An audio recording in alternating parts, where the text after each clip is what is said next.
शिक्षक म्हणून आपल्याला जे विविध प्रश्न पडतात त्या प्रश्नावर आधारितच हा आजचा घटक आहे का आपण विद्यार्थ्याला शिकवल्यानंतर ते त्याच्या जीवनात त्याचा उपयोग तो किती करू शकतो. एक घटक शिकवल्यानंतर दुसऱ्या घटकाचा त्याच्याशी काही संबंध आहे का, किंवा एका घटकाचा परिणाम दुसऱ्या घटकाच्या अध्ययनावर होतो का, असे अनेक प्रश्न शिक्षकाला नेहमी भेडसावत असतात. आणि बऱ्याचदा आपण असं म्हणतो का तुम्हाला त्या दिवशी शिकवलं होतं, तुमच्या अजिबात कसं काय लक्षात नाही, त्या दिवशी तुम्हाला याबद्दलची माहिती दिलेली होती, ती तुम्ही का लक्षात ठेवली नाही, असे विविध प्रसंग शिक्षकी पेशामध्ये प्रत्येक शिक्षकासमोर येत असतात.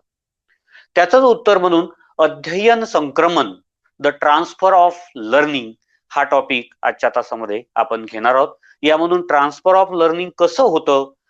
ती संकल्पना नेमकी काय आहेत, त्याच्यासाठी पोषक असलेले घटक कोणते आहेत, त्याचे प्रकार कोणते आहेत आणि कोणकोणत्या उपपत्तीवर आधारित ट्रान्सफर ऑफ लर्निंग आहे याबद्दलची माहिती